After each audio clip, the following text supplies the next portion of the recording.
kasi nasa iyo na, pinatalo mo pa. Ha? Checkmate. Kung mang-aakit-akit ka na naman, pwede bang sa akin lang? Kung mang-aakit-akit ka na naman, pwede bang sa akin lang? Hello?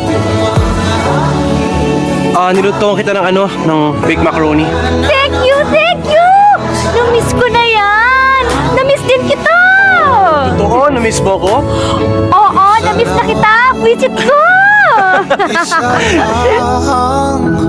ang hinahanap